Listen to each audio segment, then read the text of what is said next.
We're going to call this meeting to order. This is Tuesday, October the 4th. It's a regular city council meeting for the Williston City Council. It is 6 p.m. and I'll ask the city clerk to please call the roll. Mayor Goodman. I am here. Council President Jones. Here. Vice President Robinson. Here. Councilmember Cox. He's absent. Councilmember Bullock. Here. Councilmember Ross. Absent. Interim City Manager Terry Bovard. Here. City Attorney Scott Walker. Here. City Clerk Latricia Wright. Here. Attorney Kirsten Ballou. Absent. And all other staff. Here. Thank you. Okay, thank you all for coming tonight. We will stand at this time for the opening prayer and pledge of allegiance by the mayor.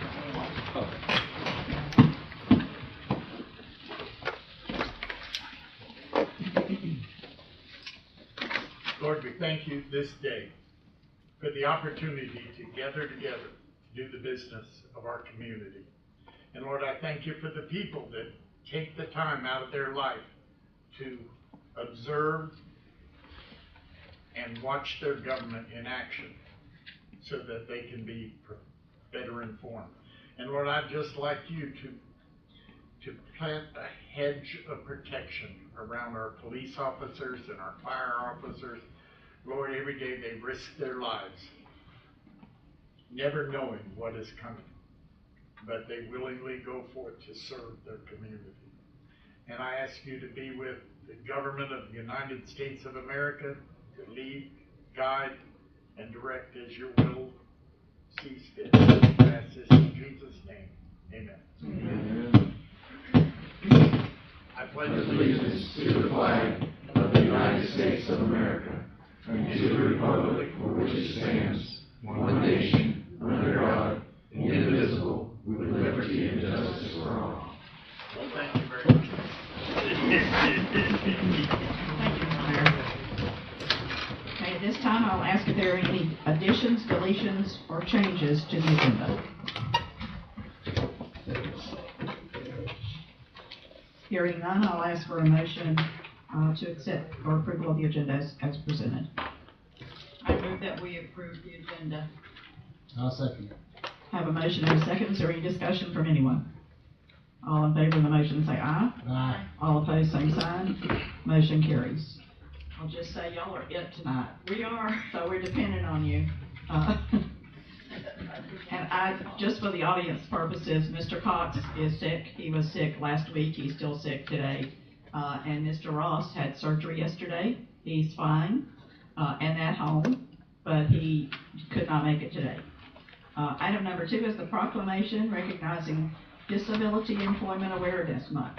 Mayor Charles Goodman.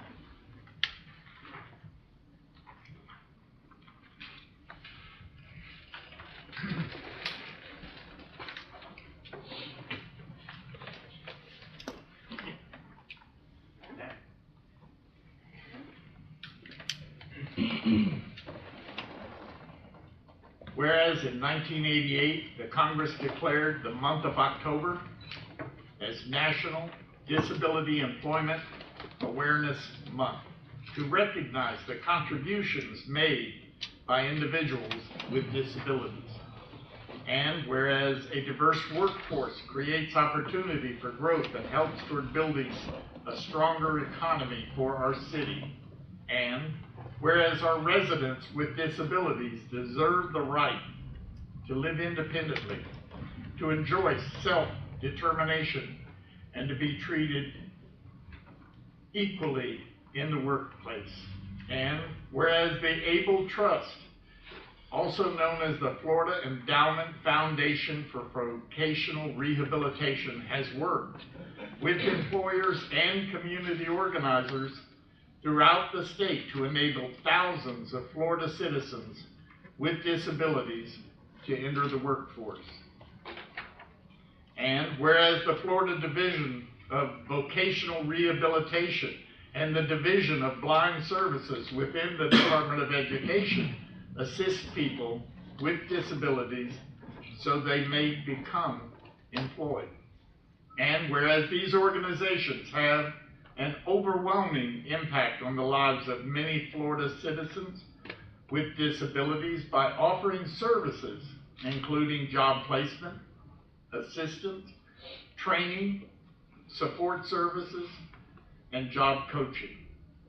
And whereas the city of Williston joins the rest of the Florida in recognizing the contributions of the 2.8 million Floridians with disabilities by celebrating October 2022 as Disability Employment Awareness Month.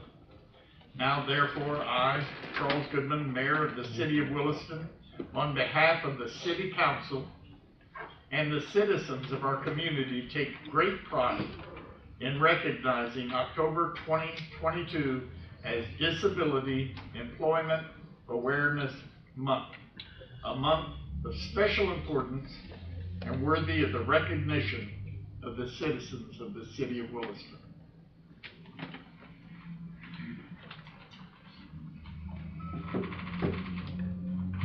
Thank you, Mr. Mayor. At this time, we'll move to item number 3, which is public participation. This is your first opportunity of the night to speak to something that is not on the agenda. If you would like to speak to the council for up to 5 minutes. Again, something that is not on the agenda. If you're online and wish Mr. to Whistler. speak up now. Good evening, Mr. Mayor, City Council, residents of Williston. I just wanted to come by and say hello. For those of you that don't know me, my name is Jason Whistler. I'm recently elected to serve as your property appraiser in the county. And basically just want to get back over here and say hey to some new friends that I had met and to continue to meet y'all. And I look forward to serving you guys and working with the county and with the citizens of the county. And obviously our office and myself are open to any questions or any way we can help you. Please feel free to reach out. And you know, we want to continue to kind of honor the legacy that Oz Barker, our late property appraiser, had started, and we're just going to continue helping and serving the public as best we can. So just want to get over and say hello to everyone. Thank you. We do appreciate seeing you in Williston. Yeah, Absolutely. Anybody else for this time? As I stated earlier, there is one other occasion at the end of the agenda. You have nobody online, Mr. Mills. Okay? Then we will move to item number 4, which is the consent agenda, which consists of the council meeting minutes of September the 20th, which are in your packet. So I make a motion for approval of the consent agenda. I move that we approve the consent agenda. I'll second. We have a motion and a second. Do we have any further discussion from anyone? All in favor of the motion say aye. Aye. All opposed, same sign. Motion carries. Item 5 is old business, and we'll start with staff, board, and council member updates. Under old business, obviously, so nothing new. This is the good stuff. I will start with interim city manager report. Good stuff, good stuff. So I think the good stuff is, just to kind of bring you up to speed, is, you know, luckily we were spared the direct strike of a hurricane. I think we all realize now, after seeing the devastation, just how lucky we are. It was very pleasing to see the staff, the way we all came together the last week and basically prepared for the hurricane. Now's the time to kind of recoup our losses to see if we can recover some of that back. And I know Ms. Brooke has put together some numbers that eventually we'll get out to y'all so you'll know. I think they're over 30,000. Just for payroll, yes, sir. Yeah, just for preparedness alone. So yeah, there's several people I'd like to thank that were actually were very helpful in here. If you don't know, basically we shut down City Hall for 2 days and you know, prepared for the storm that luckily never came. Even though some of our surrounding partners did lose electricity, I think we let out 2-3 times and no more than an hour. And so the crews did a really good job of taking care of business that night. But I'd like to personally thank the council president, Deborah Young, and the vice president, Martha Robinson, and her husband Jerry, that came in and helped and cooked. I'd also like to thank Aaron. Even though Aaron's part of the staff, he made sure we all had breakfast and food to eat. And as a part of our gratitude, we got you all a little something. And I think y'all have already received it. So we just wanted to say thank you, and we appreciate all the help you gave us. We were reading the cards earlier. I don't know if you saw us. We were about in tears up here reading the cards. Thank you. Thank you, but thank you all. So the joy that I get is be able to lead the team into a situation like that, and luckily we're not in a situation some of the other people are. So that's all I have. Some other staff members may have some briefs. I know we got a busy agenda, so I'll just sit back and we'll just fill in where we need. Thank you, sir. Anything else from the staff in any regard? Chief Stiegel. Saw you first. Yes, ma'am. I just want to give you an update where we're at. The new squad we received is now in full service. We received our third bunker gear grant this year, which is a no match grant for $20,000. We've applied for an AED replacement program grant. It's a no match grant for $30,000. And tomorrow we start reviewing the tanker for its refurb plan, their replacement. Perfect. That helps. All right, Chief Rolls, I saw you next. Just a real quick update. Our new police officer, Jason Godkin, is doing well. So I think we'll have him around for a while. He's a young man from Levy County that came over to us. Our new part-time dispatcher, Miss Tiffany, she's also performing well. We're getting her trained and we'll get her certified so she'll be able to fill in and help out when we have hurricane situations or whatever in dispatch. I want to thank Brooke and Captain Fortney. Since the transfer of Deputy Chief Bavard, they have stepped up to the plate and are helping fill in that gap that Deputy Chief, or now City Manager Bavard, interim City Manager Bavard, played a role in at the police department. So I want to thank Brooke and Captain Fortney for that. We have WCCA kindergarten through third grade coming on a walk-in field trip to the police department and fire department. That's up and coming. And last thing I want to talk about is thank you, Mayor, for your prayers for law enforcement. Just the other day, a 21-year-old Polk County Deputy Sheriff was shot and killed while serving a search warrant. So just keep, law enforcement, our men and women in uniform, in your thoughts and prayers as you, bow down and pray to your Heavenly Father. Thank you. Thank you, Chief Rolls. Mr. Bishop. Yes, ma'am. As you know, we went after a tag grant with Miss Laura's help for $11,000. If you'll look over by Latricia, you'll see our new CGI machine and the calibration machine with it. If you'll like to look at it and ask questions after the meeting. I saw. So tell me what it is. So we use it for confined space for looking for carbons and gas and that kind of thing. Gotcha. And the calibration will save us, I don't know the exact number, but quite a few $1,000s every year in recalibrating them. To have it ourselves Yes, instead of ma'am. using somebody else. So it's a true blessing for us. Terrific. Thank you, Ms. Jones, for Madam helping. President, one thing. Yes, sir. I forgot. I did actually forget several people that I would like to recognize, see if I could. Several people donated food, and several people donated money to help pay for the food here. So Levy Heritage Insurance was one of them that donated for the food, and then Larry and Nancy Winninger also donated food. I'd also like to thank that she's sitting in the crowd, is Jonathan Bishop's wife. And she came in and tirelessly was our scribe the whole time. That we had anything going on, anything that was captured, it was between her and Selena, and they did a remarkable job of capturing our information for the day. But I forgot them, I wanted to bring it up. Thank you so much. Appreciate it, Ms. Bishop. We knew you were here. Okay, anything from the council at this time? Mr. Mayor, anything at this time? Nothing right now. Okay, then we'll move to item number 6, which is new business. Discussion with possible action. Mr. Beasley, Stadium Park property.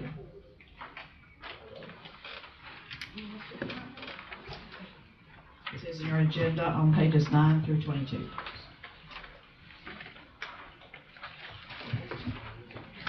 Thanks for everyone just for giving us the opportunity to express what is a concern for us. Does this need to be on? You need to be closer to it. You Just need to swing it over Is in there a front light of you. on it? Just swing it over in front of you, you're good. You have to put it, like you see me trying to put my mouth right on You the have to be thing. close to it. It doesn't work Okay, unless you gotcha, do. gotcha. Now we got you. Now we got you, okay. So thanks again. What we want to talk about tonight is actually Stadium View Acres and the legal description of that property that we now own. My wife and I own lots 1 and 2. The Butts family owns lot 3, and the troop, there you are, David, and Heather Troop and her family, they own lot number 4. What we want to talk about tonight is a note that is in the plat.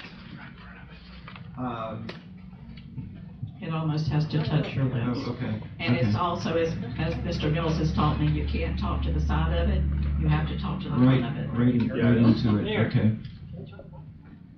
Gotcha. Okay, thanks. So, there is a note in the plat that states that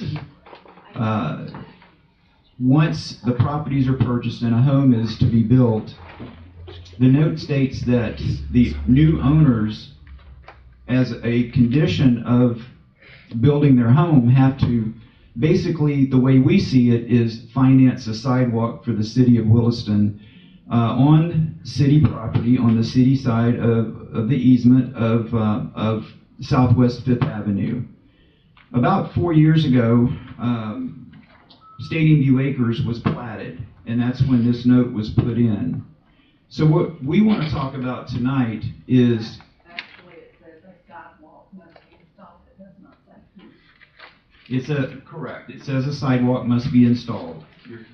Thank you, Cookie. So what we want to talk about tonight is the sidewalk and how having to finance a sidewalk would affect us. We sold our property, and the troops, I'm sure, are kind of along the same lines. We made an investment in Stadium View Acres, and this is, for us, is going to be a retirement home. So we budgeted a certain amount of money for the purchase of our property, the purchase of a home, and the troops, I'm sure, I'll let them speak, and David, the Butts, will let them speak to their financial stake in this. But we find out that later in the game that there's going to be the issue of a sidewalk being built at the cost of basically the home builders, which is now us. So we really can't get past the discussion of the cost of the sidewalk without talking about how the sidewalk affects our home building budgets, and basically what monies are available after our homes are built. The other thing that, and I'm highlighting a lot of this because I did give a package that I assume you had a chance to kind of go over, which was a much more in-depth look at what we're talking about. But the other thing that we're also concerned about is, and I've talked to neighbors, and I've talked to Steve McMillan, our local surveyor, and there's a big concern about having cement, having a sidewalk on the easement of Southwest 5th Avenue. There's already a sidewalk on the easement, the opposite side from where our properties are on Southwest 3rd Street. In the past, the residents, and I had a long discussion with one longtime resident about the issue of, well, actually 2 issues: stadium parking and parking for parents drop off and pick up at the elementary school. What happens is the sidewalk's basically used as a parking lot especially during Joyce Bullock pickup and drop off times, in that parents want to get off the road, so they kind of park on the easement. Well, on 3rd Street, there's cement there. There's a sidewalk, so they use that as their little, their parking space as they line up for the entry into the elementary school pickup and drop-off area. What we feel we're going to see is basically the same thing is going to happen on Southwest 5th Avenue. Is once there's cement down on the ground, that's going to be a prime opportunity for parking to start happening along that sidewalk, which now happens on the grass along the side of the street. The other thing to look at too is what we feel is going to be an issue is because lots 1 through 4 used to be parking for the stadium. that parking's now gone. You have to ask, well, where are people going to park? Well, there's the school board purchased property just down from us along Southwest 5th Avenue. There's parking available there, I would assume, into the near future. But what we feel may happen is what's been seen by long-term residents that I've talked to, is that you'll find people parking along the roadside along Southwest 5th Avenue, which will be on top of the sidewalk. And not only that, it'll be in front of lots 3 and 4's homes. Now our lots, we're having our house built facing 3rd Street. It's a little bit different for us. So you're going to see basically 3 families on 4 lots.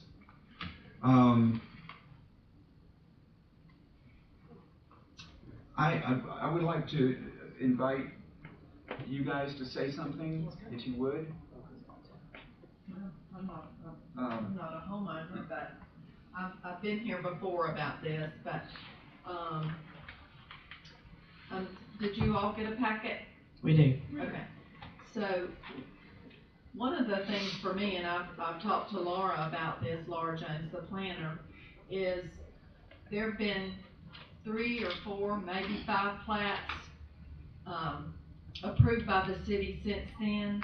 None of those required sidewalks.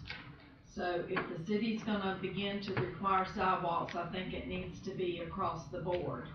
My other item that I'd like to say about sidewalks, if the city's going to put them on city property, then either do it as an assessment and the city be totally responsible for the construction and not the homeowners.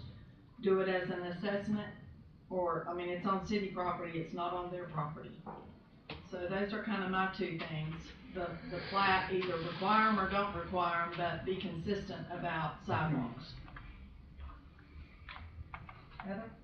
Anything?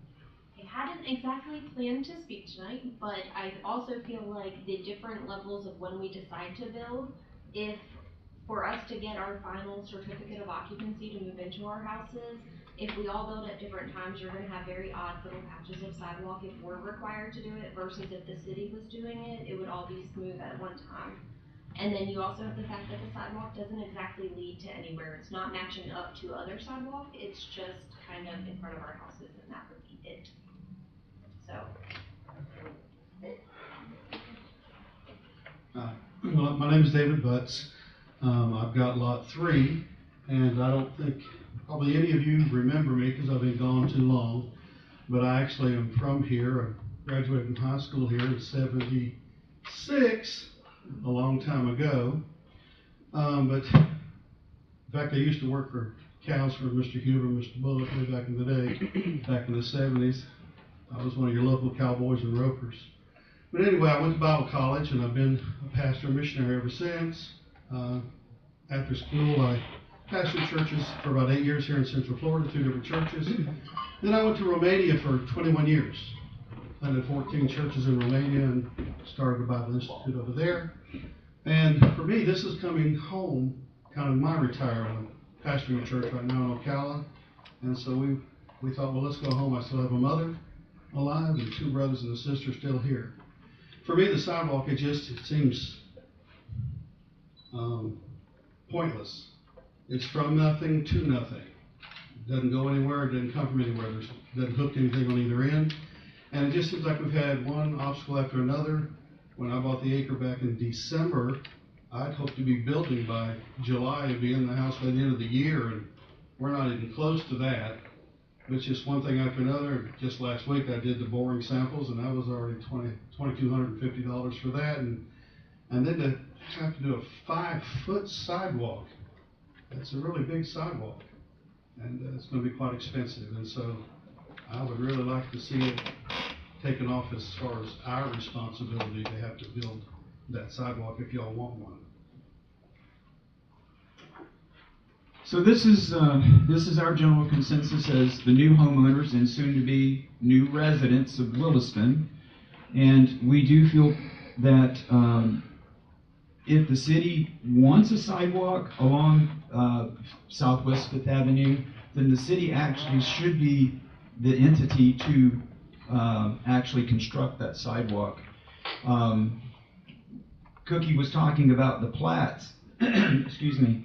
I have actually, you saw in the package, I have a list of 5 different plats that were actually done. These were done afterwards, right? After Stadium View Acres was actually platted.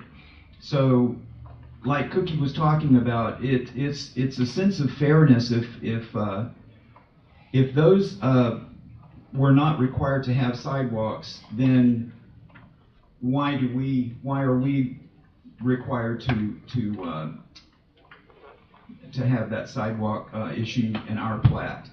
So to sum it up, and I'm not a speaker, and excuse me for stuttering the way I am, because this is all new to me, but to sum it up, what we're asking Williston City Council is to allow us, the property owners, to pay for a replat of Stadium View Acres in order to remove the requirement for the sidewalk that is now noted in the plat for Stadium View Acres.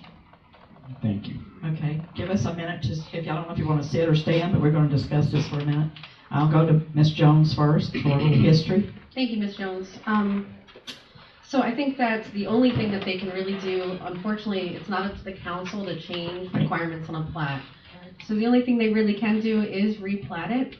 I can't say that planning and zoning won't ask them to put the sidewalk back in. So I'm just going to read you some notes from the planning and zoning meeting that we had. It was only in 2019, so it wasn't that long ago.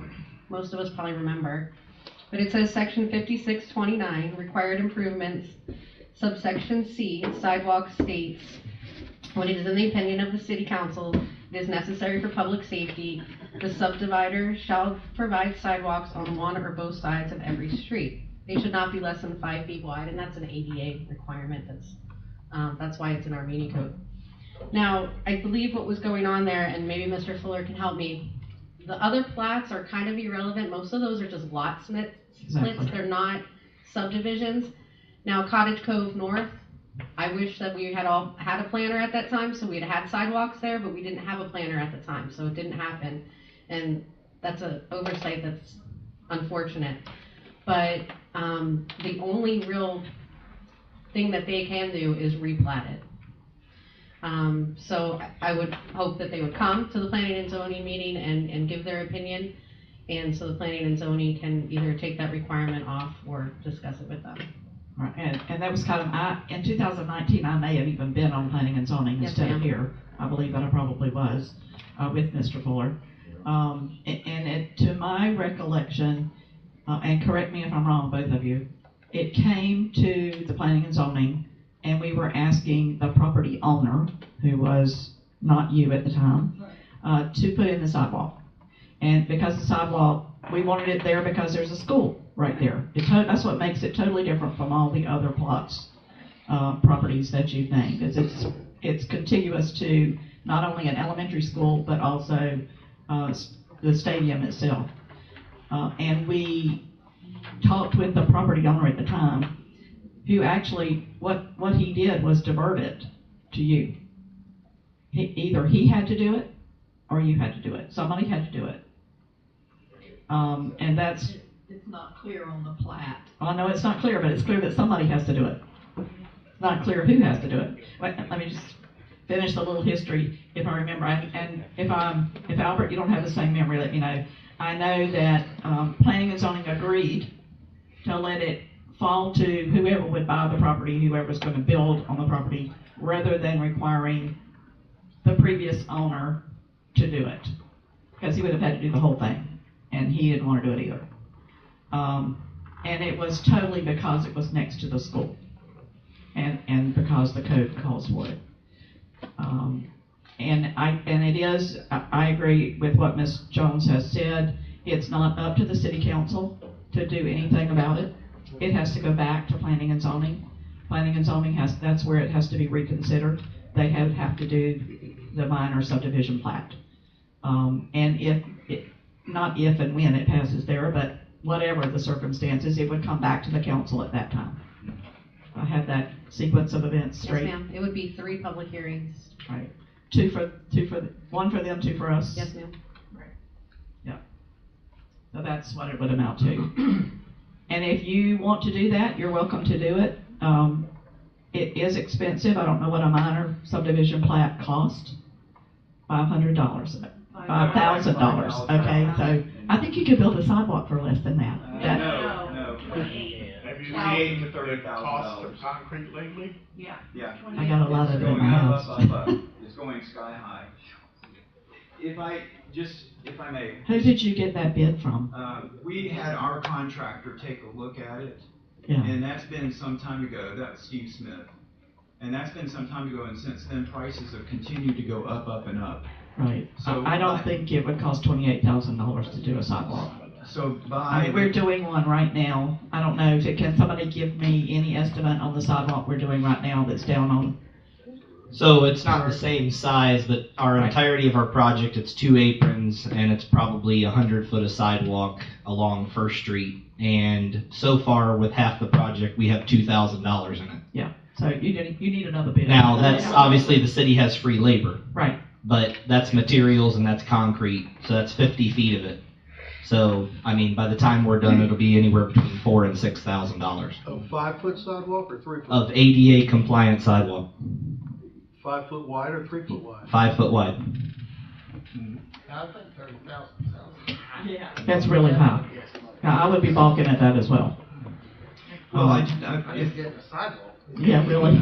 City ordinance is One of the issues. owner is responsible. I'm not One of sure. the issues that the previous person had is you're gonna be building homes, you're gonna be putting driveways in. If he put a sidewalk across your driveway, it wouldn't work. You would have to be trying to, typically the driveway goes in, sidewalk goes up to both sides of the driveway. I'm sure that's why he moved it to the homeowner, because you don't know where they're gonna put their driveway. Well, that I see that. Yes. Yes, I do see that. However, a comment was made about a subdivider. We aren't the subdividers. That's something we can get into with the planning meeting, I guess. We weren't the subdividers. We just purchased the property and now we're building the homes.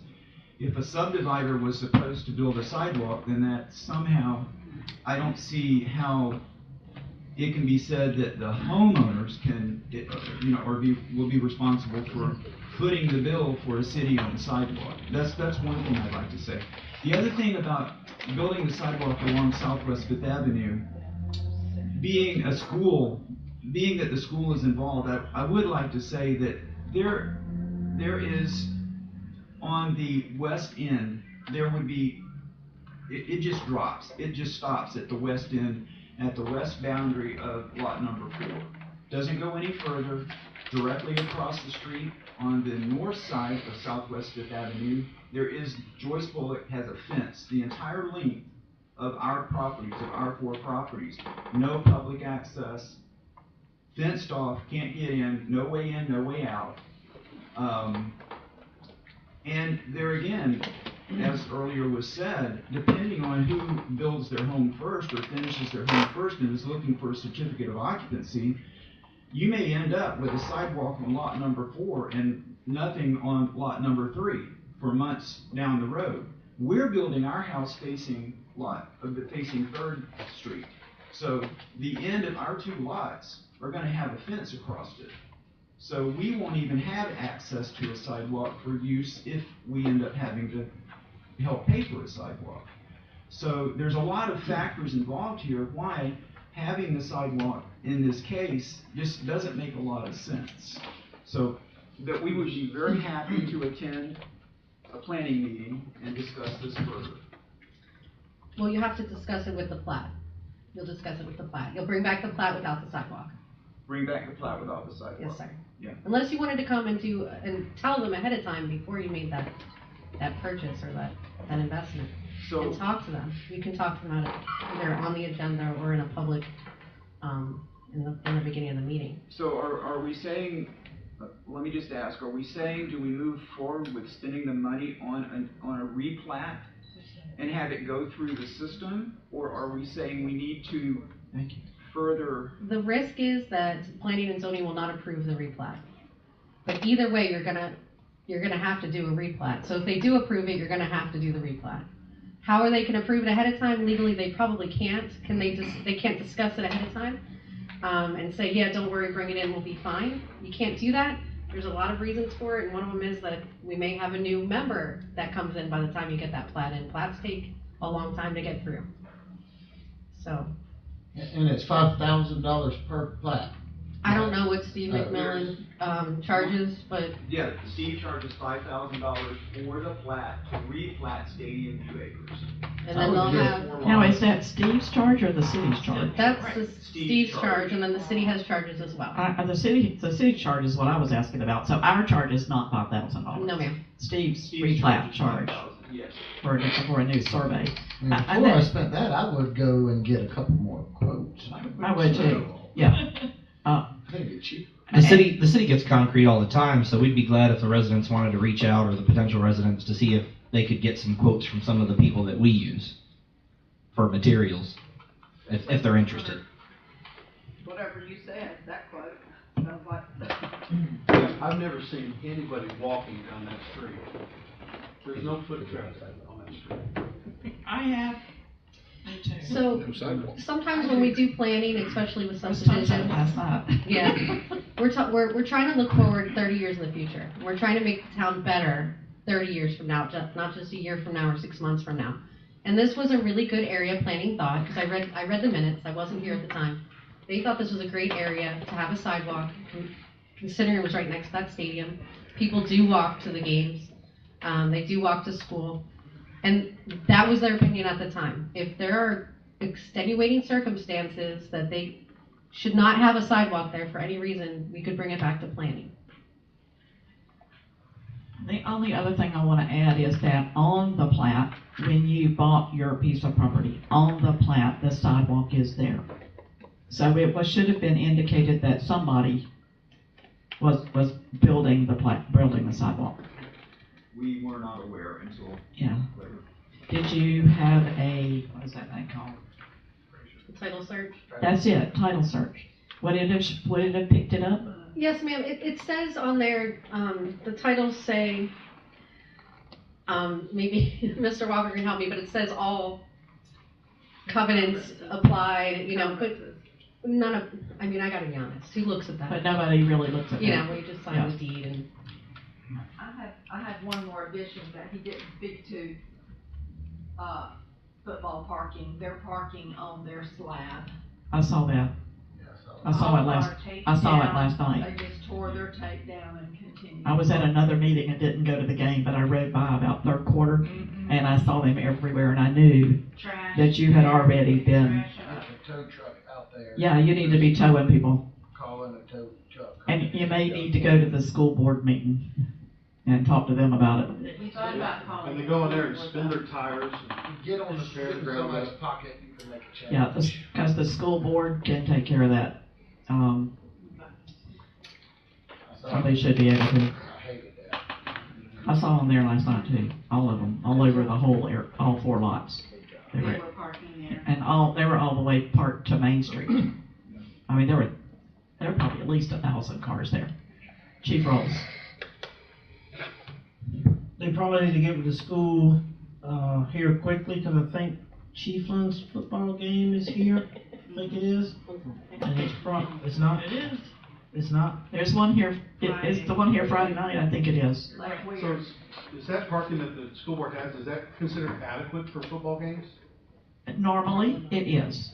But when it's a regional game where they're so close and they could just drive 30 miles, like last night, they were probably 35 miles away and they all came. The whole school came. Theirs and ours. Yeah. And there's no real place to park. It could be parking at the hospital. There's a vacant lot there as well. There were people all up and down that road as well that I saw. But there is a hospital parking lot. We could direct people there instead of on top of your slabs, obviously. Mr. Wick. Is that property posted, no trespass? It was, yes, I saw it. It's ran over the absolutely.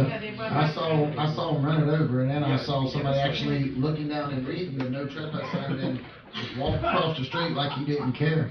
And I didn't see the tow truck that we there, met, but and I saw tell him functionally there, because it was already. Well, as I was gonna say, I would suggest they get with the school quickly before the next game come up, so we can come up with some type of plan of how we could prevent that. We can give you those phone numbers if you need them. Yeah, the game's Friday night. Friday night. Yeah. It is, the next one's here. Yeah, for Friday night, it's getting ready to happen again. It's not a regional game, they're from Lake Weir, right? Isn't it Lake Weir, not Chiefland? Yeah. Maybe Lake Weir, yeah. So they're farther away, there won't be as many people, but Well, we thought about putting our chairs out there, but I don't wanna confront a bunch of people that are upset with us. because, Right. You know, for 20 years they've been able to park there. we can park you a tow truck right here. We know the local tow truck driver, we'd be glad to get him. And here's the kicker of it. If you go out, if Friday night you're there and you have a problem, pick up the phone and call the police department, and we'll come out there and assist you with that. Patricia, can you pass Mr. Butts a microphone? There you go. Oh, there you go. I just have a quick question. Is there any plan to move the stadium out to the high school? Yes. There And- is. yes, and that's Because honestly, another- I've been starting to think about selling my acre and not building. They want it out there. The land is already appropriated. They've already graded it. I believe that there's drainage already built in under there. They just would not let them use the money they had to build the school to build a stadium. So there is a plan to move it. Yeah, whenever they get the money to build it, yes. Okay, thank you. I don't know when, but yes, that is the plan. They have a place at the middle high school to build one. It is designated. Mr. Barber. Not knowing if they can get to the school board on time before the game, but you could rope it off and charge for parking and pay for your sidewalk. Hey, that's a great idea. Hey, we pay at the Daytona 500. You might as well charge it there. Yeah. You'd have to have barricades instead of rope. Yeah. Well, believe me, that's crossed my mind. I'm afraid of gunshots, possibly, for somebody out there in the dark charging for a car parking space, but nevertheless, yeah, that's true. All right, well, thank you for your time. I really will check into different pricing for a sidewalk. I honestly, I'm sort of don't know where to go at this point. If somebody can just, what our next Mr. Barber, do you have a card? Or Sure. Give him contact information so that he can contact you regarding other contractors to talk to. I really think if you could find lesser prices for sidewalk, it'd be better to just build a sidewalk. Mr. Goodman, Mayor Goodman. This is John. Yes, sir. Could you use your mic, sir, please? Can't hear you. Okay, are we done? I seem to remember in the past that not only are we requiring the residents to build the sidewalk, but they are responsible for maintaining it perpetually. Is that accurate? Yes. It depends on, City of Williston does not have a lot of HOAs, in fact, we don't really have any. If we have an HOA, yes, they would have to maintain But it. on all residents where they construct a sidewalk, they are being required, if that sidewalk becomes a hazard, to repair it and to maintain it. Is that correct or not? They can always deed it to the city. If they deeded it to The the City of city. Williston repairs and maintains Yeah, if they sidewalks. deeded it to the city would maintain it. They would then, you're saying that they can build a sidewalk, then deed it to the city, and the city will accept it, so there's no maintenance and continuing repair on an existing sidewalk? That's correct. That's the first I've heard of that. I saw the maintenance requirement. I've never heard that the city would accept someone deeding the sidewalk to them with the liability associated with that. Well, it would have to be built to It's city inspected specs. like anything else. Yeah, it's just like roads. Developers build roads all the time and they deed them to the city. It's the same with the sidewalks. Okay, thank you. If we did that, is there any way we could use city cement, city labor and pay for it? when you come to planning and zoning, and you may want to come just for informational purposes, discuss that with them. Okay. And I would make sure that if you're looking at that option where we would adopt something and be responsible for it, is you need to make sure it's built to the codes and requirements that we're gonna need. And we're not, like we're currently have a street that's on private property that was not built to our standards, and we did not adopt. So make sure you work with us in the sense of what we require. Exactly. What he's saying is there are some commercial areas that they built their own roads and they did not build them to our specs, and we told them we would not accept them. So things have to be built to our spec or we won't accept them. And that means when the road tears up, they're gonna have to fix it. All right, well, it's been enlightening. Thank you for your time tonight, and we'll see where this goes. Thank you. If you will, Mr. Beasley. Mr. Beasley, take my card too, if you will. Call me if you need me.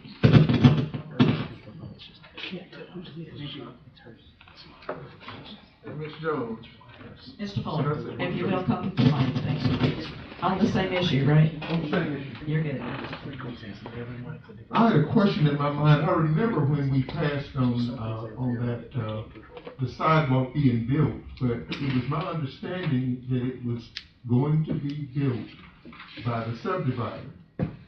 And I'm wondering, is there a record of when the buck was passed on to It's probably the in those property minutes. owner? Is it in those minutes, Ms. Jones? I couldn't find exactly that. One of the things that we are changing about the city and how they have developments come in is that we do now have these developers agreements, and it would be in something like that. I can't find anything like that. I could try and find if it's in the minutes. But I did talk to him, and he said that he was under the understanding from what he read in the minutes as well, that it wasn't clear who was responsible for the sidewalks. He the subdivider? The previous one. Okay. But the language says subdivider. He knew he wasn't doing it. Yeah. And at that meeting, he diverted it. Yeah. And it was agreed upon because of, somebody brought it up, I think Mr. Goodman brought it up, that it would be very difficult to build a sidewalk and then wait for construction. It would ruin the sidewalk. Right. And what if that's not where the people wanted their driveway? And so I can look more and see if I can do it, but he and I both couldn't find an agreement that said it was going to be. I just couldn't remember the change. I remember the fact that it was diverted, or we would have made him do it before he sold the land. Because he has no more responsibility now that he sold it. If not, then the city slipped. If they let it be diverted to property owners. That was the understanding in the planning and zoning meeting. Yeah. When the plat, there may be some council member meeting, either some planning and zoning minutes or some council meeting minutes, where it was because it would have had to be approved by the council too. Yeah. So maybe in one or the other, it will be there. I remember being at a meeting, but I don't remember the outcome. And at the time, I was on planning and zoning, not on the I council. was on council. So I wouldn't have known that final resolution, only as it came through us. I got a question. Could they do the option if they all agreed together to build the sidewalk? Say they choose to build the sidewalk on the other side of the street where it's along the fence of the football field and it's not in their front yard? What's the difference of which side of the road fits on? If they still, let's just say they still have to build a sidewalk, can they all agree and vote to move it across the street? I don't think so, because the plat was specific about where it was. But we can look into that as well, Mr. Bullock. And the reason it's on city property is because it's not on we didn't want to put it on your property. Or we didn't want to take part of your property, so it went on the city easement. All the sidewalks are on city easements, no matter who builds them. But we'll meet farther. So with that being said, would it be an option to have the city build the sidewalks and then do something into the property taxes for the next X number of years instead of it being out of pocket now?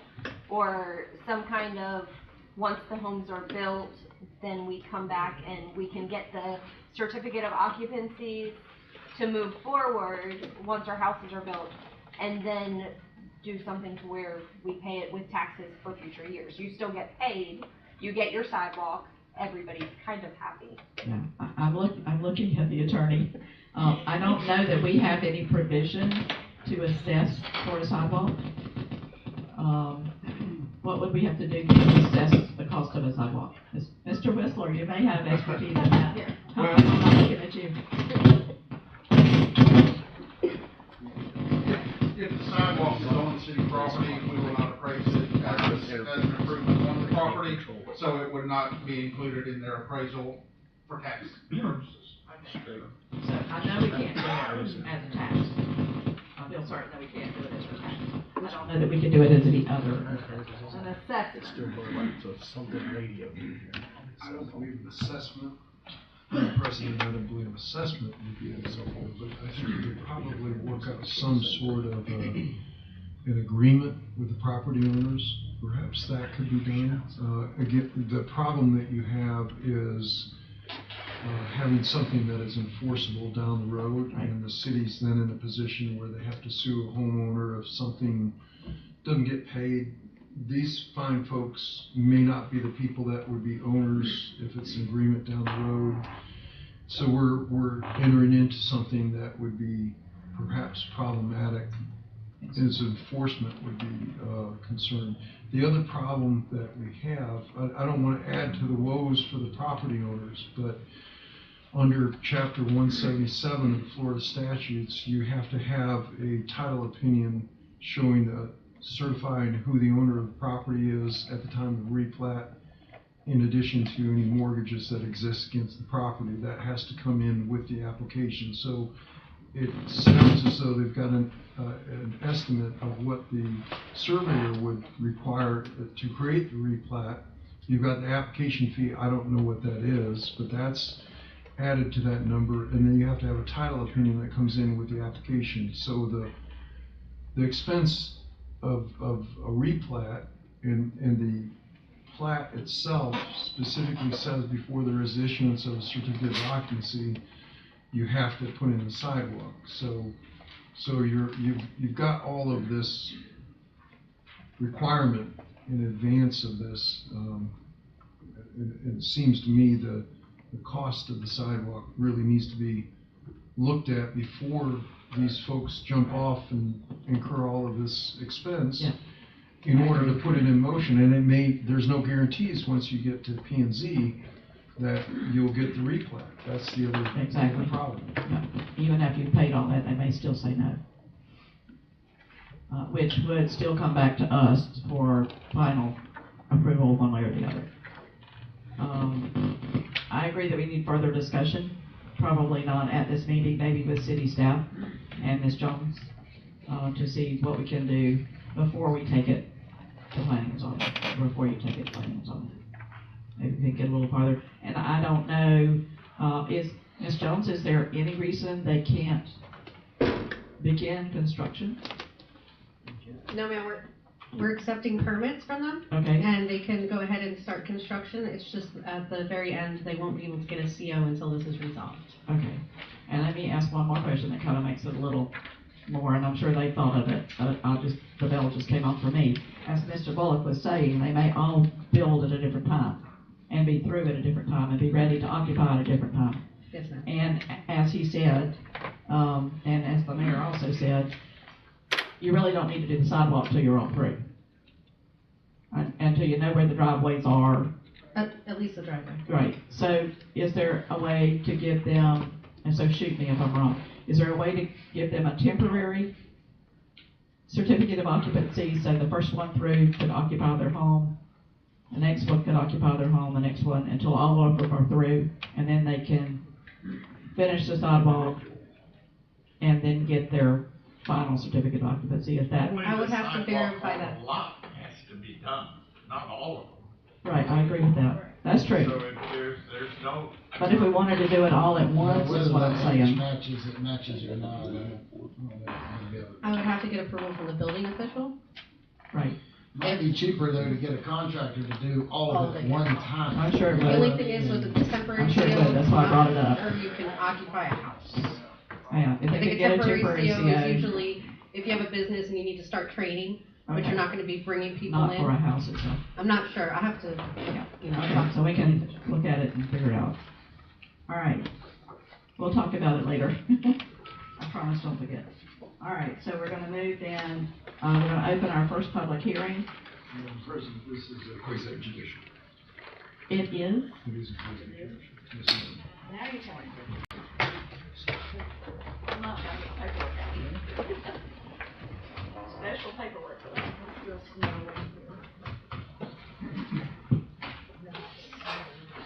Just like I carry it with me, huh? All right.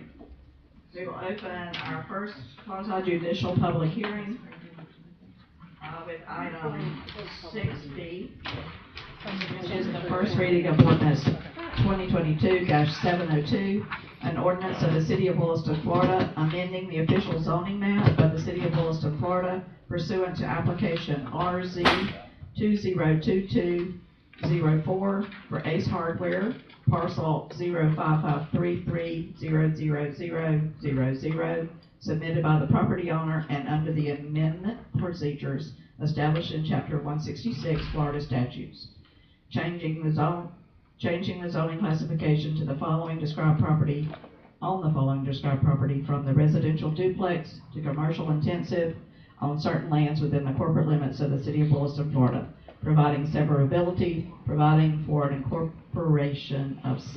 incorporation in city maps, and providing for an effective date. All right, at this time, I will read the title, which I have just done. I will ask city council members if they've had any ex parte communication regarding this. Have you visited the location? It's perfectly fine if you have, we just have to disclose it. Have you visited with the owners? Have you visited the property? Any other ex parte communication with the site? Just as I heard, Michael Cox say that they was going to be purchasing the land behind it and extending the building, but that's all I've. That's all I heard, and of course, we pass by there almost every day, so you visit the property, that's it. And I work at a location that received one of the notices for within 300 feet. So that's my knowledge of it, and my only knowledge of it. Okay, at this time, we will ask staff to, Ms. Wright, to swear in the applicant and the staff and anyone else who wishes to speak regarding this issue. So if you are going to speak on this issue, please stand at this time. Raise your right hand, please. Do you swear or affirm that the testimony you're about to give today is the truth, the whole truth, and nothing but the truth? I do. Thank you. Okay, at this time, if you have any evidence or any handouts, they must go to the clerk as evidence. If you have any diagrams or photographs other than what's in our packet, they will also go there. At this time, we will have an opening statement by the staff. Ms. Jones. Thank you. The Ace Hardware is located at 33 Southwest 1st Ave. This has been owned by Kennard Ace Hardware for a few years. It is a residential duplex. Do you remember there was a house on it not too long ago and they just demolished it? Mm-hmm. Yeah. And it's been used as parking for Ace Hardware and I think for some of the city people over at the farm. Used to be. Well, the city people are on the church lot. Yeah, now they're over there. So currently this parcel consists of one lot on 0.4 acres and the zoning is residential duplex. This rezone plat proposes concurrency for this parcel to make it commercial intensive. If you look at the map I did give you, everything around it is either public, which is in the blue, or pink, which is commercial intensive. This is sort of a little outlier anyway. Approval of this rezoning complies with the Land Development Code, and therefore staff recommends approval. Planning and Zoning Commission reviewed this on 9/27/22 and recommended approval to City Council. Okay, so do you have any other witnesses on your behalf at this time? No, ma'am.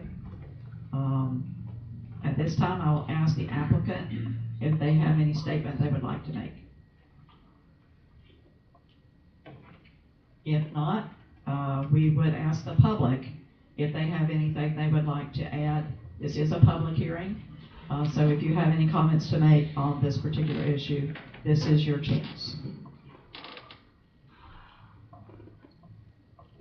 Seeing none, I would ask the applicant, and I don't even know if they're here, if the applicant had any closing statement.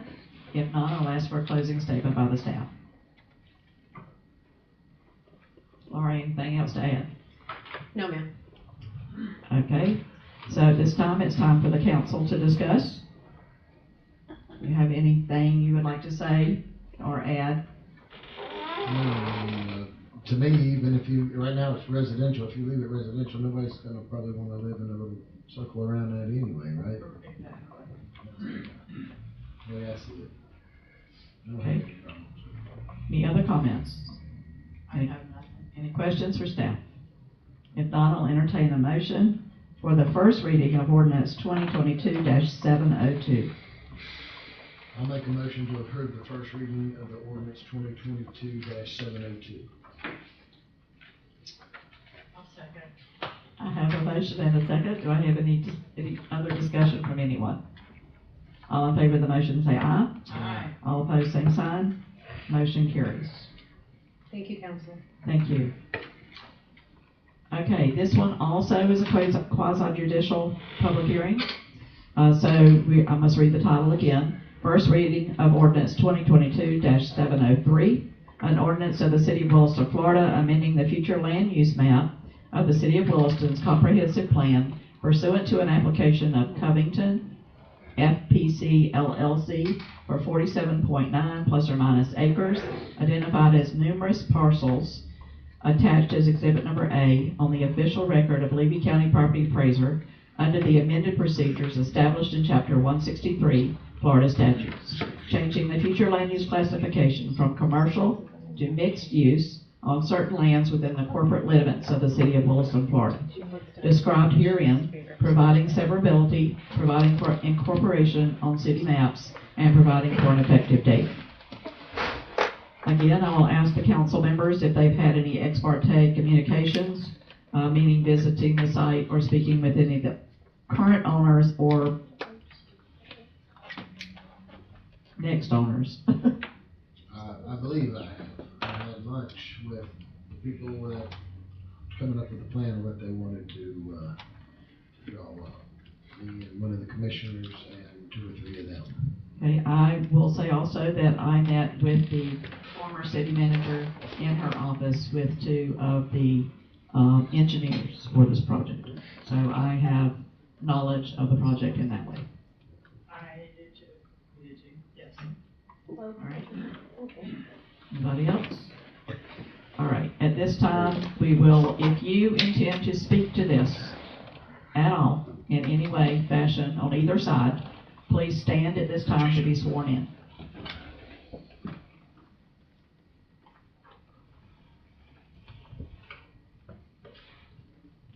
Would you raise your right hand, please? Do you swear or affirm that the testimony you're about to give today is the truth, the whole truth, and nothing but the truth? Thank you. Thank you. Okay, again, if you have any handouts or any maps or anything of that nature, diagrams, photographs that you intend to present tonight, please make sure the clerk gets a copy of them. And if you don't have them tonight, you can, turn them in as soon as possible. I will ask the staff for an opening statement at this time. Ms. Jones. Thank you, Ms. Jones. Just as a side note, Mr. Walker, can you review the ordinance, the title? It says comprehensive, amending the future land use map of the City of Williston comprehensive plan. And we think it needs to be edited. What does the resolution actually say? Because I just read it from the agenda. Yeah. The resolution is on page 30, I believe. Are you suggesting I go ahead and reread it? Was there a... Do you think it's different, Laura? Is that what you're saying, that you believe it to be different? Mr. Walker, this is a rezoning. If you It should will. be a zoning. If you will, please state your name for the record. For the record, my name is Kathy Eva. I'm the AICP certified planner, and I'm the planner for the applicant. This is a rezone. It's a PUD rezoning. It's not a comprehensive plan amendment. The future land use is right. We have the appropriate future land use, we do not have the appropriate zoning. So this is a rezone, not a future land use map Yes, change. this is a rezone, not a future land use and comprehensive plan management change. So Thank we you for need that. to amending the zoning, map for the city of Newberry, the zoning of the city of Newberry, pursuant to. Williston. You're in Williston. What did I say? They were here last night, we already beat them. So, yes, we can change it to rezone. Mr. Walker, if I may, does Ms. Jones have to reread it to the record, or? Yes. The whole thing. So if you would like, Madam President, I will read it myself, if you like, and I will try to get the city. I had a trial yesterday and one on Thursday, so you can tell I'm learning a little bit on both ends. Madam President, this is ordinance number 703, an ordinance of the city of Williston, Florida, amending the zoning map of the city of Williston pursuant to an application by Covington FPC LLC for 47.9 plus or minus acres identified as numerous parcels attached on the Exhibit A of the official records of Levy County Property Appraiser under the amendment procedures established in Chapter 163 of the Florida statutes, changing the zoning classification from commercial to mixed use on certain lands within corporate limits of the city of Newberry, the city of Williston, Florida, as described here, providing severability, providing incorporation on the city maps, and providing an effective date. Appropriate motion is passed the ordinance as read. Thank you, Mr. Walker. Save me on that one. Okay, so we'll get back to our list over here. I think Mr. Whistler picked a good day to come to our meeting. Okay, so at this time, staff, will you continue with your opening statement? You started with a bang. Right. This is the same as we just did, which is a zoning change, where this is on a much grander scale. Now, we've all been looking forward to this property being developed. We've seen it multiple times, right? It's called Covington, and we have an old plat that Mr. John Curtis, I believe, would bring into us multiple times. Cookie's like, yes. So now we have a much better plan from a different developer, but the stipulations for them to go ahead and move on with this property is to get the zoning change that they need. Now, the last time you guys did a mixed-use zoning change was with Laurel Point, so that was to have a little bit of a leeway with the lot sizes, so they don't have to be so big, and so that you have something to be really proud of in the town, a development that's not just cookie cutter like the old Covington plat was. So the proposed Berkeley Oaks subdivision project is a rezoning application for 47.9 plus or minus acres of residential property off of Southwest 7, just west of Williston Middle School. Does anybody not know where that is? Everybody knows where the property is, right? The proposed project will result in residential subdivision with 248 dwelling units, 148 of which will be single family, and 100 will be multi-family paired, which would be duplexes. The density for the proposed project will be 5.18 dwelling units per acre, and the ingress and the egress is on Northeast 30th Street and Southwest 7th. But you'll see they made a lot of improvements. We had a couple of entrances on 41. We really knew that DOT was never going to let us do that now. In the 60s, they may have let it. But so they have made improvements to the ingress and the egress so that there's just one off of 41. So it'll be much less dangerous for our new residents. The zoning request from R1 to PD, or PD is also mixed use. Now remember, we don't have a PD zoning. We have a mixed use zoning, which is those two things will go back and forth as we go through this today. Is required for 4 reasons. The current zoning does not allow for a mix of single family and multifamily. The desired density is greater than the allowed in the R1 zoning. The proposed number of units are more than the established plat. And the size standards need to be modified from the city's standards as well as from the established plat. So when we talk about the size standards and the city standards, that old plat doesn't comply with any of our zoning. Right. So I've had some people come and try to give me different recommendations on what to do, developers, and we've had to decline them all. So this would actually, you'll see a replat with this. If this zoning gets passed, then they'll move on with their due diligence, and if everything looks good to them, we'll see a replat to a new development. Their planner's here, Miss Kathy. She has a presentation for you to show you what they're planning on doing. So if you have any more questions for me, we can just go ahead and let her speak, and then we can come back to questions. Okay.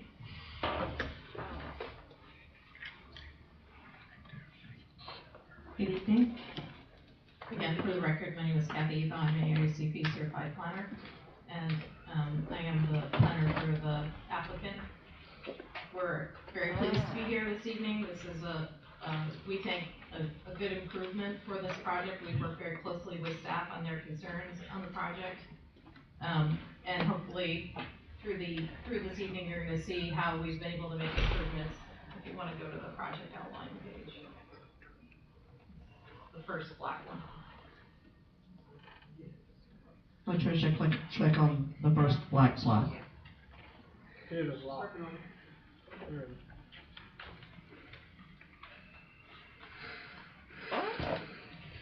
So this evening, we're going to go through a summary of the project. We're going to review the existing plat, and as Ms. Jones explained, we're going to talk a little bit about the existing plat and why it doesn't work in your current planning standards and land development code. We're going to discuss the proposed PUD. We're going to go through some of the key points of the PUD proposal. We're going to review your public service capacity and evaluation of the capacity that's available for the site, and then we will discuss the zoning request. First, we are doing a rezone R1 to mixed use PUD. It's 47.9 plus or minus acres. Location is in southwest Williston along 41. It's adjacent to the middle high school and within a mile of the elementary school. It is also within the flight path of the airport. We have, as we'll discuss in a second, we've already submitted to FAA for an evaluation of the site, which will be done concurrent with the development plan. When you look at the summary of the project, we're going to be increasing the density by 10 units. The existing plat is 238 units. Our plat will have 248 units. We're also diversifying the housing. In the current plat, it's only allowed for single-family housing. We will be allowing for single-family as well as multifamily paired housing. We will address the challenges of the plat in the nonconformities. We will establish design standards for the new neighborhood, and we will be addressing the provision of public services. So the existing plat, like many of these non-conforming pre-platted communities in Florida, was done during the 1960s and earlier. This is when Florida's original boom happened, when people would come down, $10 down, $10 a month, dream of Florida. But the challenge with these plats is it came with no public facilities. It came with no services, it just was land. So, so we're looking to address those issues. Also, as time has progressed since the 1960s, your lot standards have changed, your land development standards have changed. You also have provisions for open space and other public services. And then, as Ms. Jones mentioned, the original plat had many access points to 41, which today FDOT would not allow for. Our plan only allows for one access directly to 41 and then a secondary access. So our plan is for 5.18 dwelling units per acre. We have 148 single-family lots. We have 100 multifamily paired units. The single-family have a minimum of 4,000 square feet, but they do go up, so they're not all 4,000 square feet. That's just the lot minimum. The lot minimum on the multifamily paired housing is 5,000 square feet. Again, as mentioned earlier, we have two access points, one directly onto 41 and then one on the school road, which then leads to 41. And we will have a total of 9.2 acres of open space. In the PUD proposal, we have established design standards working with your state staff. These design standards are intended to, as Ms. Jones said, not allow for cookie cutter homes, that you would have a diversity of types of homes and styles in the neighborhood. you would have to have at least 2 or more home styles per type, so you'd have at least 2 in multifamily, paired housing, at least 2 single-family homes, but there could be more, it's a minimum. You're not allowed to have any blank walls, so that means when you're looking at a residential house and you see a wall that has nothing on it, it has no vernacular, it has no windows, it has no definition at all, we are not allowed to have that kind of wall. So all your walls on all 4 sides of your home would have some sort of visual appeal to it, whether they be, and then we have assorted design features that we can do, which is listed here, including building facades, building materials, windows, awnings, chimneys, ornamental details, among others. And then we also have to have varied roofs, so you wouldn't go and you'd look and see a cookie cutter house, you wouldn't see the same repetitive, even in the roof line. In terms of the PUD proposal, our phasing plan, our phase 1 is strictly the multifamily paired housing. Our phase 2, 3, and 4 are all for single family, but we allow for some variations in that. This is just our current draft and considerations, but the plan allows for us to change that. We could do all of these at the same time. We could do phase 4 before we do phase 1. It just depends on the final outcome with the market and where the market is and what the demand for the housing is. We also will be doing the infrastructure and open space concurrent with that phasing. And again, those things can happen together. One thing I'm going to point out on this map is you see a series of 5 X's. Those are properties that we have not acquired, and they are not under they are not under this PUD. They would continue to be able to be built under your existing standards. But even with that, this PUD change, this mixed-use zoning change, does enable them to actually build. As I said earlier, they don't have any infrastructure right now. They have no public facilities. They have no roadways. They have no way to really build their homes. This would allow for them to do so, and we have placed the roads and the infrastructure in locations that would allow them to be built over time. Now, they might voluntarily come in and meet the standards, but they aren't required to. They're not a part of this PUD.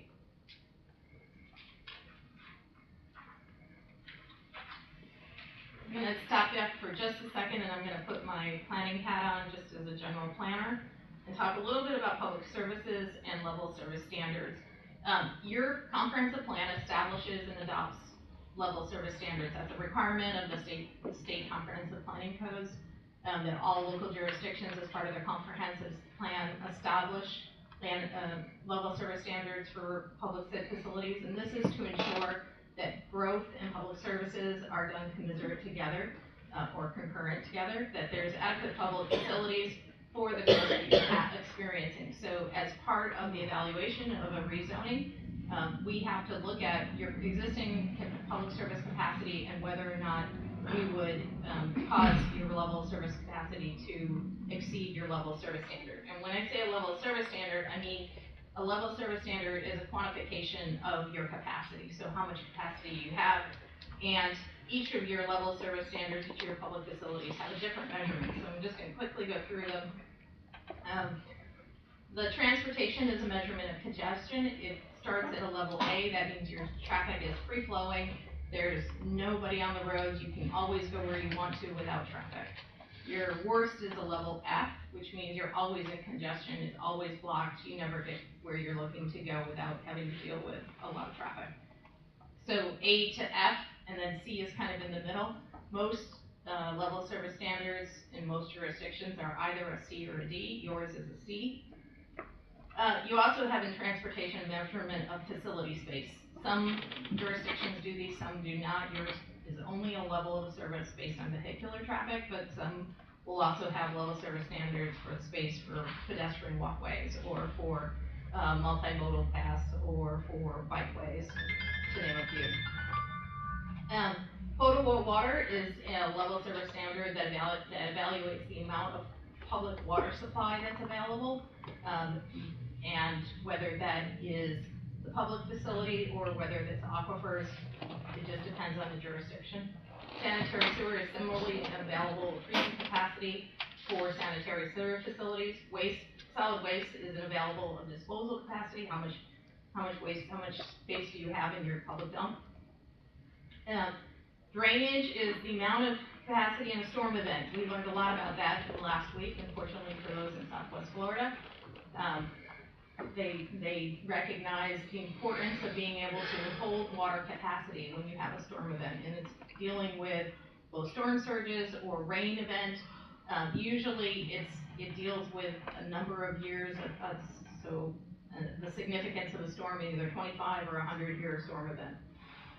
Your park space is an availability of acres of park space per residential capacity. This is usually not applicable to commercial facilities, but we're a residential project, so we have to evaluate that. Open space is the acres of open space per resident in a development. The difference between parks and open space is that in parks, you're evaluating it at a community level, so you don't have necessarily parks in an individual community or development. You're looking at all of the park space that's available in the community as a whole, or the jurisdiction as a whole, where open space is specific to that development. And then schools is the percentage of available seats in a school. So the school has a capacity of 2,000. It's how many of those seats are available to students who are coming into the development. So now I just wanted, that's a quick summary and overview of level of service standards at a high level. Now we're going to take a look at it more locally to your own. As I mentioned earlier, your roadway level of service standard is a level C. We have evaluated these standards based on the capacity that we are projecting to bring into the community, and then based on the capacity that already exists. This does include, so these numbers, we work with city staff to do this evaluation. This does include some reservation for some of these facilities, so that previous developments that have been already approved by you, which may or may not have been built yet, are calculated into this system. It just depends on how long that development has been in the system and whether or not there is still reserve capacity for them. You don't want to reserve capacity forever. This development was originally platted in the 1960s. We've been holding onto the capacity for the last 50 years. You'd be passing up a lot of development that could have happened. So the reserve capacity is only allowed for so long, and that's something your city staff determines and tracks. When we look at transportation, again, on the Williston report I mentioned, this is the next slide. The Williston report that we are in the glide path for runway 10. We have already submitted to the FAA for review, and it will be done concurrent with the land development process. We don't have a runway 10. Runway 23. Runway 23, thank you. Sorry. No, that's okay. It's wrong on the FAA's website. Where we got it. Okay. Potable water, sanitary sewer levels, and solid waste. We did all of these together because they're generally the similar type of level of service standard. Your level of service standard for potable water is 175 gallons per day. Your sanitary sewer is 147 gallons per day. And your level of service for solid waste is 3.955 tons per day. That's the amount that's expected to be generated. When we do our calculations based on your level of service at your peak days or your peak year, when we calculate how much is available in the system, how much we will produce, we do not exceed your established level of service standard. The next set are all to be done through the development process. Those ones have to be evaluated now. These ones are going to be done in concert with development when we actually really know what we're building and when we're building and how we're building. So your drainage is a level of service standard of a 25-year, 24-hour storm event.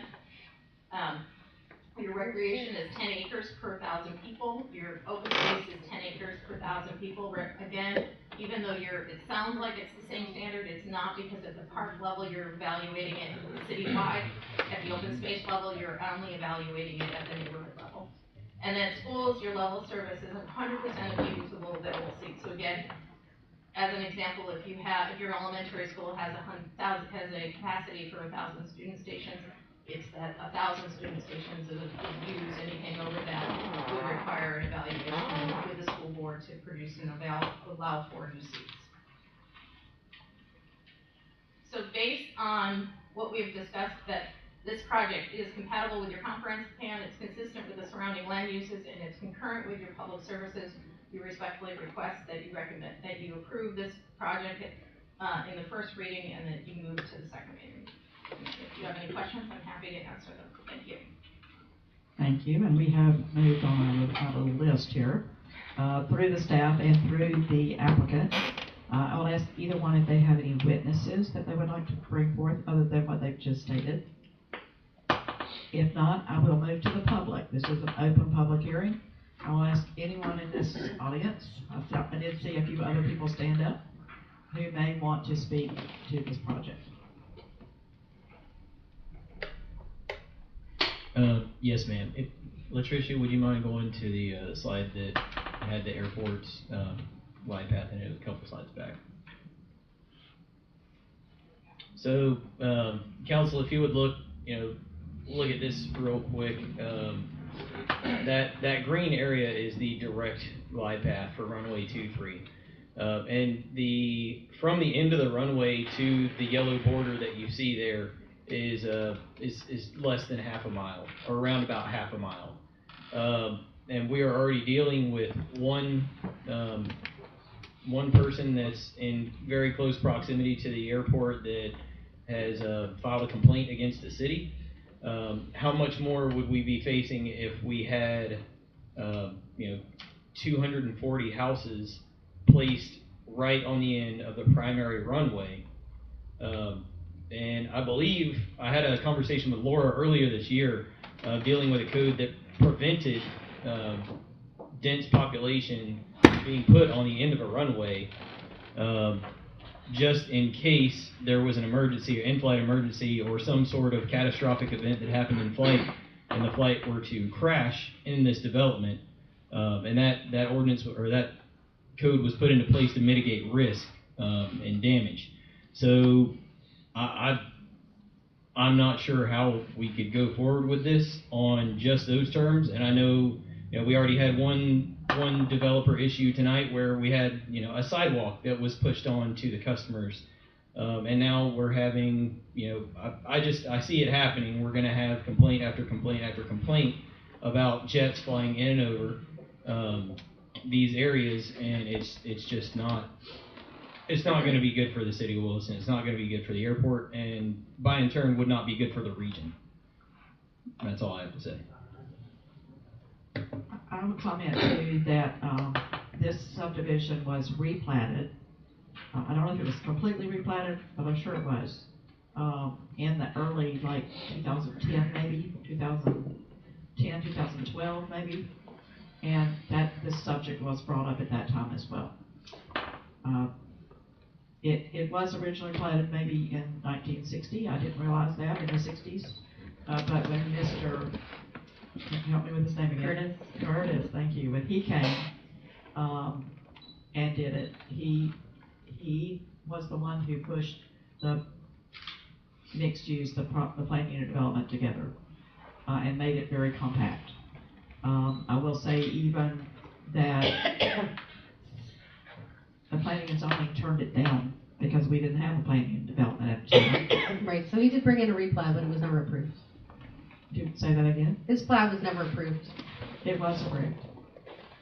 It was approved by the city council. It was not approved by the planning and zoning commission, but it went from planning and zoning to the city council. The city council approved it. But it's no different than the original plat.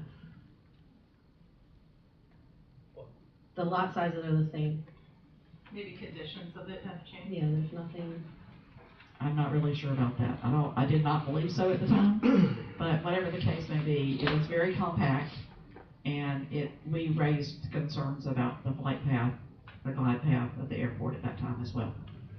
Right, and so, like we said, it's under FAA review. Yeah, we need to make sure they've got the right runway number. Mm-hmm.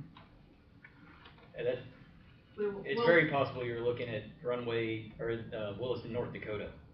Okay, we will, Yeah. I mean, we've submitted this and we will reevaluate it. Yeah, make sure it's Williston, Florida, because that's not the right number. But this is the first that I've heard that this is going to be a major issue, which is a big problem for me because I also have another development coming in right next door and I didn't know it was gonna be a major issue. I knew it was something the FAA had to talk about. Well, especially as close as it is. I mean, a half a mile is what makes the difference. If it's another mile away, it's not nearly as bad. It's bad, but it's not. And I did, when I talked to the other developers, none of them had been brought up at all in the past 20 years when they've been talking about this stuff with anything with the runway. So this is all new to everybody. It was brought up when it came to. Not to the other developers, it wasn't. Oh, yes, it was. Standing in this room. Because I was the chairman of planning and zoning. I'm not talking about Covington, I'm talking about other developments in town that are at the end of that runway. We didn't have jets in 1960 like we do now. And frankly, whether it was brought up or not to other developers is irrelevant. Yeah, exactly. It's not though, because now I'm fighting a war that, I've got developers that didn't know anything about this until I brought it up to them a month ago. Well, obviously FAA gets to rule on it. You know, what they say is what we have to do. So this is a zoning change. This is not an approval of the development. We can get that FAA review done before the development gets approved, and they're still doing their due diligence. The property hasn't moved hands yet. So I think we should give them the opportunity to do that. Yeah, the FAA approval, and I'm very certain that they have the right, because they show you a map of where it is and talk about so when I submitted for the FAA rule, I'm sure that they have this right. It was a borderline project, to be honest. It was borderline whether or not we had to submit for review, but we decided, because we were on the border with what the FAA's rules are for evaluation, that we would proceed with the evaluation, but the evaluation is not contingent for the rezoning. It's based on when we come back for the land development, that's when the FAA evaluation needs to be completed. It needs to be complete for those rezoning. I can tell you that I would have asked you to get it whether it was required or not. I can tell you that we have a school that's really close to that. And I'm not talking about the middle high school, I'm talking about the elementary school. And I requested, as a council member at that time, that we get a ruling from them on that before we put a school in the middle of it. And we did get a ruling from them that they could do it, and they did. I'm not happy about it, because it still is in that glide path, but I love that the school is there. I'm just not thrilled that it's in the glide path. Oh, and before we finish our site, before we bring this back for land development, you will have the ruling from the FAA. Okay, so at this time, I need closing statements by the applicant. Again, this is a land use change for rezoning. We will work with you to address the concerns regarding the airport. I've spent 26 years in planning, and I've actually had to deal with this issue in previous projects, as when I was in Laura's seat as a planner for a municipality. I think there are some ways that we can address the concerns that have been raised tonight. We will certainly work with you, Ms. Jones, to do so, and other city staff. But based on the evaluation and criteria for the rezoning, which is the evaluation of your concurrency, the evaluation of adjacencies, and of the compatibility with your comprehensive plan, we respectfully request that you approve this and move this to second hearing. Okay, thank you very much. A closing statement by staff. Yes, ma'am. So like I said, I've had multiple developers come in here with their ideas for this property. I haven't brought any of them before you guys. This is the first one we've seen that would be something that we could be proud of in the city of Williston. It's going to help some of our housing crisis that we have. And planning and zoning did go ahead and approve this rezoning. So you'll see this a lot more. If you approve the rezoning, you'll see this come along with a plat, and then you'll see our development and our land development. And I'm sure that these guys will have a lot to say because they've been kicking me the whole time. They're very excited about it. So please let me know if you have any further questions. Okay. Staff, it's your turn. Anyone in the staff? Excuse me, on the council. I'm moving. Anybody on the council have comment? Yeah, so if this gets approved, I know we still got, other hearings, but it's not 100% approving the exact plans that they've got. There's still discussion on duplexes and roads and where this is gonna be, sidewalks, all that's still gonna be in the future. So this is just a rezoning application as part of their due diligence to purchase the property, the developer. Then they'll be bringing us more, but they do have a layout, which is probably gonna change a little bit, but not much. And their design requirements they've given me already. So we're gonna have a developers agreement, we're gonna have homeowners association, we're gonna have a lot of things to go through before this happens. But in terms of the layout of the roadway construction, that is established. The mixed-use PUD zoning is a prescribed zoning, so it does establish the foundation. Now, we can ask for, and we can go work with staff to make some changes as we move through this process, but the road layout, as you see it today, if I understand your question, is vastly what we would be building to. That is part of the PUD standards that is established during the zoning process. This is not a conventional zoning. This establishes the land use standards. The PUD mixed use zoning is a form of prescribed zoning and actually establishes the general layout of the facility. Now we can ask. We show you where our multifamily paired housing are. We can ask for, and there's standards within the PUD. I can't remember off the top of my head. Maybe Ms. Jones does, what the percentage that we can change that is. I think it's 10% one way or the other. But generally speaking, what you're seeing today with the PUD is what we will build to, or at least it's the foundation for what we'll build to. And when we did Laurel Point, just as a clarification in my head, we talked about two different zonings. Yes, ma'am. That had clarification. There had to be a percentage of one, meaning commercial, and percentage of the other, which was, I believe, R1. Mm-hmm. What are the two in this particular case? Multifamily and single family, Okay, so R1 and R2. generally. With the subsets in between. Mm-hmm. Okay. I didn't know they could all be residential. Yes, ma'am. I guess that's my question. Thought it had to have a commercial component or an industrial component, some other mixed use. Just two different zonings. Okay. Even if Two they're all residential. Okay, that's what I didn't know, because at Laurel Point we wouldn't let them do all residential. They had to have that commercial. I mean, that's what was drilled in my head at the time. That was brought by the property owner. They wanted to have commercial on either end, not us. I They thought we wanted were a also commercial told it had to be a percentage of two different mixed uses. Yes, ma'am. I didn't realize that they could both be residential. Yes, ma'am. Okay. All right. Any other questions from the council? Any questions from the public? Any statements? Okay. If you have comments, you have to stand up and be sworn in. No, I just want her last name. Oh. Eva, E-V-A-U-G-H.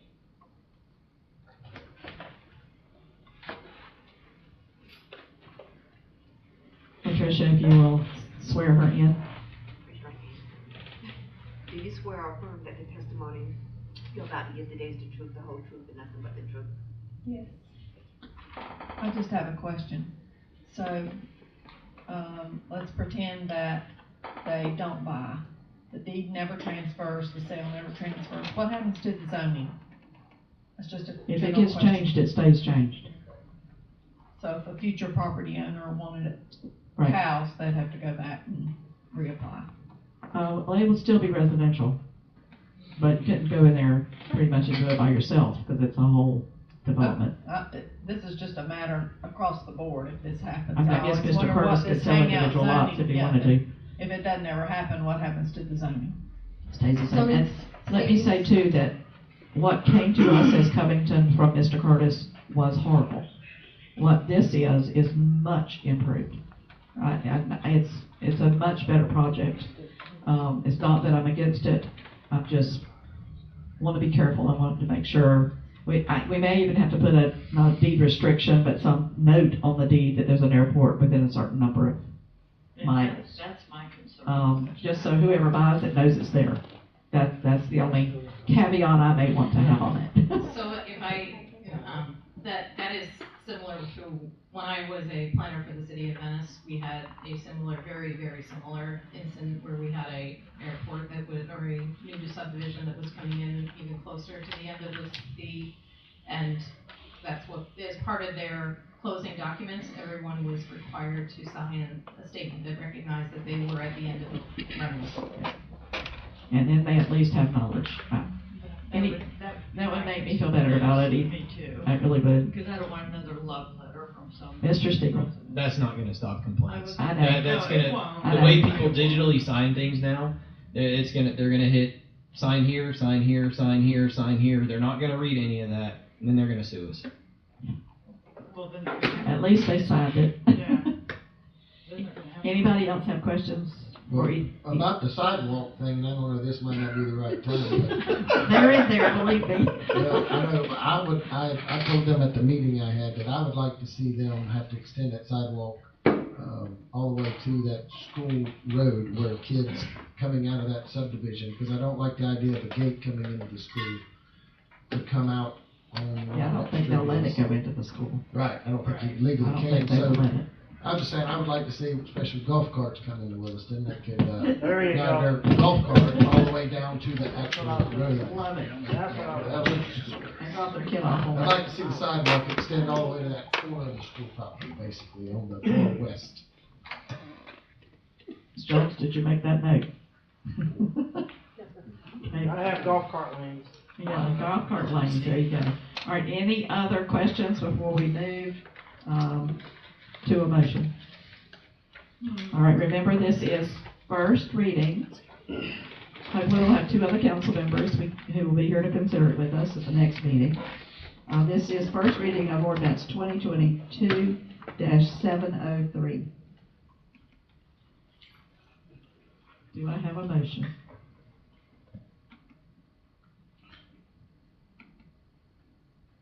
Now, so, one more question before this motion. The airport thing that we're talking about and the studies that's coming in, they can veto this. I mean, when we're making this motion to change this residential, like what Ms. Cookie's asking, this could always become residential if they say that we're too close or in danger zone, if you would, of that runway, then what happens? Do they shoot down this whole project and everybody's? It already is residential, so you're just changing it to a planned development. We're allowing it to be much It's closer. already residential, so They could build on it right now. anybody Closer could to- buy it and build on it, but this is going, if you wanted to sell those lots off individually, they could do that, but this is a developer who wants to come in and make a good development. Well, I'll make a motion to approve resolution 2022-78. A motion, do I have a second? 73. You said 78. Oh, 703. Oh, 703. We're up there still, we're on to C. We haven't moved to D yet, we're on C. Well, I make a motion to approve the first reading of the ordinance 2022-703. I have a motion, do I have a second? Do I have a motion, do I have a second for discussion? Hold on. For discussion. I'll second. Thank you, thank you. And my question is, if we wanted to put that caveat in there about putting it on deed, when is the time to do that? When we get, when they bring back a final plat or a, When it's platted, okay, you couldn't do it before that. okay, that's what I thought. So is this called the preliminary plat? No, ma'am, this is a zoning change. Okay, so we'll see the preliminary plat, then we'll see the final plat. Yes, ma'am. Okay, and at that time, planning and zoning, or we can add that as we go. Well, if it's a HOA, then they can just have it in their HOA where it's not really on us, could they? If it's on, I'm sure that our HOAs attorneys could give disappear, us we want it on the deed. multiple, yeah. If we feel it's necessary, whether FAA says it or not, This is basically the zoning. Right. Okay, just changing the zoning. Any other discussion from anyone? All in favor say aye. Aye. All opposed, same sign. Motion carries.